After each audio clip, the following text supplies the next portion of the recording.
47 साल की रितु छाबड़ा हरियाणा के यमुनानगर में स्थित स्वामी विवेकानंद पब्लिक स्कूल में प्रिंसिपल थी। ये इस एरिया का एक नामी स्कूल है which is known for its academic excellence and quality education, जिस वजह से इस एरिया के मेजॉरिटी लोगों के बच्चे इसी स्कूल में पढ़ते हैं। रितु छाबड़ा इस स्कूल में पिछले काफ़ी सालों से प्रिंसिपल की पोस्ट पर थी। प्रिंसिपल बनने से पहले वो एज अ टीचर इस स्कूल में आई थी एंड उनका मेन सब्जेक्ट इकोनॉमिक्स था, तो वो बेसिकली कॉमर्स स्ट्रीम के बच्चों को ही पढ़ाती थी। And in her class she was very strict in the sense कि वो नहीं चाहती थी कि उनके पढ़ाए हुए किसी भी बच्चे का रिजल्ट खराब हो जाए या फिर उनके सब्जेक्ट में कोई बच्चा फेल हो। इसीलिए वो टाइम टू टाइम उनके टेस्ट वगैरह लेती रहती थी, जिससे कि उन्हें ये पता चल जाता था कि कौन सा बच्चा कहाँ लैग कर रहा है एंड फिर वो उसे उसी तरीके से पढ़ाती थी। And because of all this बच्चों की वो कभी भी फेवरेट टीचर नहीं बन पाई।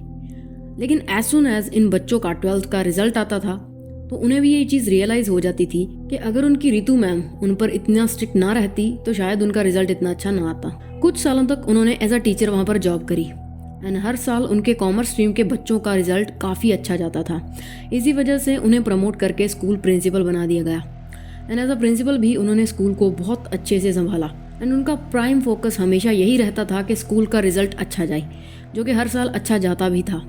Now, apart from being a principal, Ritu Chhabra अभी भी 12th क्लास के बच्चों को खुद ही इकोनॉमिक्स पढ़ाती थी because it was her subject and उन्हें लगता था कि अगर वो इसे पढ़ाएंगी तो बच्चे ज़्यादा सीरियस होकर पढ़ेंगे। And again she was a strict teacher. वो पढ़ाती बहुत अच्छा थी बट वो चाहती थी कि उनकी क्लास का रिस्पॉन्स भी उन्हें अच्छा ही मिले। अब ये सब चल ही रहा था एंड साल आता है 2017। मार्च 2017 से स्कूल का नया सेशन स्टार्ट होता है और इस बैच की 12th क्लास को भी रितु ही इकोनॉमिक्स पढ़ाने वाली थी। वो कुछ दिन उनकी क्लासेस लेती हैं एंड देन उनके नोटिस में एक लड़का आता है, क्योंकि बाकी पूरी क्लास इस डर से कि प्रिंसिपल मैम क्लास ले रही हैं पूरे शांत होकर बैठते थे। बट ये एक लड़का था जो क्लास में हमेशा कुछ ना कुछ करता रहता था एंड मोर ओवर उसका स्टडीज में भी काफ़ी पूरा परफॉर्मेंस था। इस लड़के का नाम था शिवांश गुंबर, जो कि वही यमुनानगर का ही रहने वाला था। शिवांश अपने माँ बाप का इकलौता बेटा था और बिगड़ा हुआ भी। शिवांश के जो फादर थे वो काफी पैसे वाले आदमी थे और काफी इन्फ्लुएंशियल भी, जो कि पेशे से एक फाइनेंसर थे। उन्होंने शुरू से ही अपने इकलौते बेटे शिवांश की हर इच्छा पूरी करी थी। शिवांश जो कि 18 साल का था, उन्होंने उसको स्कूल जाने के लिए एक बुलेट बाइक ला कर दी थी और वो उसी बाइक पे स्कूल जाता था। बट उसके मॉम डैड ने कभी भी उसकी स्टडीज में कोई इंटरेस्ट नहीं दिखाया। इनफैक्ट वो तो कभी उसके स्कूल में हुई पेरेंट टीचर मीटिंग में भी नहीं गए, क्योंकि उसके फादर ज़्यादातर बिजी रहते थे और उसकी माँ कभी भी कहीं अकेली नहीं जाती थी। लेकिन जब रितु छाबड़ा ने शिवांश की क्लास को पढ़ाना शुरू किया तो उन्हें ये बात बहुत चुभती थी कि उनके इतना अच्छे से पढ़ाने के बाद भी शिवांश का पढ़ाई में बिल्कुल भी अच्छा रिस्पॉन्स नहीं आ रहा था। उन्होंने उसे बहुत बार डांटा लेकिन उस पर कोई असर ही नहीं था and majority of the times तो वो एब्सेंट ही रहता था। महीने में बस एक आध बार ही वो क्लास में नजर आता था।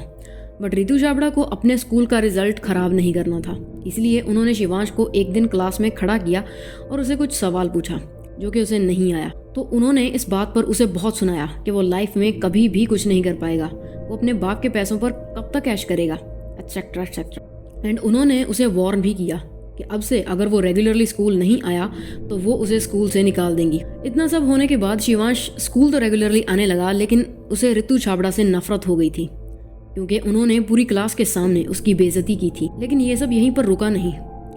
जब भी रितु छाबड़ा क्लास टेस्ट लेती तो शिवांश की परफॉर्मेंस हमेशा ख़राब रहती एंड वो फिर उसे पूरी क्लास के सामने बेइज्जत करती।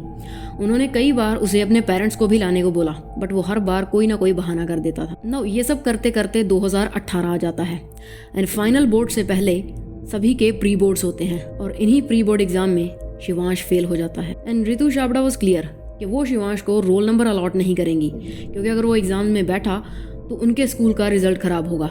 लेकिन शिवांश मिन्नतें वगैरह करके उनसे रिक्वेस्ट करता है कि वो ऐसा ना करे, तो वो उसे कहती हैं कि ठीक है, तुम्हें तुम्हारा रोल नंबर मिल जाएगा, लेकिन उसके लिए तुम्हें अपनी प्रैक्टिकल फाइल्स टाइम पर सबमिट करवानी होंगी एंड अगर ऐसा ना हुआ तो तुम्हारा पूरा साल बर्बाद हो जाएगा। उस दिन शिवांश वहाँ से चला जाता है, पर उसके मन में ये बात थी कि प्रिंसिपल से अपनी बेइज्जती का बदला कैसे लूँ, कैसे उसे सबक सिखाऊं। उसको जो डेडलाइन मिली थी सबमिशन की वो भी अब निकल चुकी थी, बट वो टाइम पे प्रैक्टिकल्स नहीं देता। 20 जनवरी 2018 इस दिन स्कूल में जूनियर क्लासेस के बच्चों की पेरेंट टीचर मीटिंग थी और सभी बच्चे अपने पेरेंट्स के साथ अपने रिजल्ट लेने के लिए स्कूल आए हुए थे। शिवांश भी आज अपनी प्रैक्टिकल फाइल्स लेकर प्रिंसिपल के ऑफिस पहुंच जाता है, क्योंकि उसे अपना रोल नंबर तो लेना ही था। बट रितु छाबड़ा उसे देखकर बहुत गुस्से में आ जाती हैं कि अब वो उसकी फाइल सबमिट नहीं करेंगी क्योंकि टाइम खत्म हो चुका है, और ना ही वो उसे उसका रोल नंबर देगी। अगले 5-7 मिनट तक वो लगातार शिवांश को बहुत बुरा भला सुनाती हैं एंड लास्ट में उसे बोलती हैं गेट आउट। शिवांश कुछ सेकंड्स वहीं पर खड़ा रहता है, फिर वो जाने के लिए पीछे घूमता है, बट एकदम से पता नहीं उसके दिमाग में क्या आता है, वो फिर से वापस मुड़ता है और रितु छाबड़ा पर फायरिंग कर देता है। लगातार वो अपने रिवॉल्वर से 4 गोलियां चलाता है, जिनमें से चारों की चारों रितु छाबड़ा को जाकर लगती है और एक तो उनके सर के आर पार हो जाती है and she dies on the spot. पूरा ऑफिस खून से कवर हो जाता है, there was blood all over. ये गोलियों की आवाज़ सुन के मीटिंग में आए सभी पेरेंट्स ऑफिस की ओर दौड़ते हैं एंड शिवांश जो कि वहाँ से भागने की कोशिश कर रहा था उसे वहीं पर धर दबोच लेते हैं। रितु को तुरंत Swami Vivekananda multi speciality hospital ले जाया जाता है, लेकिन तब तक वो दम तोड़ चुकी थी। उधर शिवांश को पुलिस के हवाले कर दिया जाता है। इन्वेस्टिगेशन में ये पता चलता है कि शिवांश ने फ्रस्ट्रेशन में आकर ये सब किया था। रितु की बातें उसे बहुत चुभती थी, वो बस उसका मुंह बंद करना चाहता था और वही उसने किया। और इसके साथ ये भी पता चला कि जिस 32 बोर की रिवॉल्वर से उसने ये सब किया था वो उसी के फादर का था, जो कि वो घर से चुरा कर अपने साथ स्कूल ले आया था। तो इस पूरे हॉरिफिक इंसिडेंट के लिए शिवांश गुंबर और उसके पिता रंजीत गुंबर दोनों को अरेस्ट कर लिया जाता है एंड चार्जशीट फाइल होने के बाद इस केस की कोर्ट प्रोसीडिंग्स स्टार्ट होती हैं। तकरीबन 2 सालों तक ये केस चलता है और मार्च 2020 में डिस्ट्रिक्ट कोर्ट इस केस में अपना डिसीजन देती है एंड वो रितु छाबड़ा के मर्डर के लिए शिवांश गुंबर को लाइफ इम्प्रिजनमेंट यानी कि उम्र कैद की सज़ा सुनाती है और इसके साथ ही वो उस पर 10,000 रुपये का जुर्माना भी लगाती है। उसके फादर रंजीत गुंबर से कोर्ट सभी चार्जेस को हटा देती है and he is a free man now. But Shivansh की फैमिली ने इस डिसीजन को हाई कोर्ट में चैलेंज करा है, सो वी डोंट नो कि उसका डिसीजन कब तक आएगा। So yeah, this was our today's case. If you find this video informative, please drop a like. You can check out our other videos as well, and you can also subscribe for more such content. फिर मिलेंगे।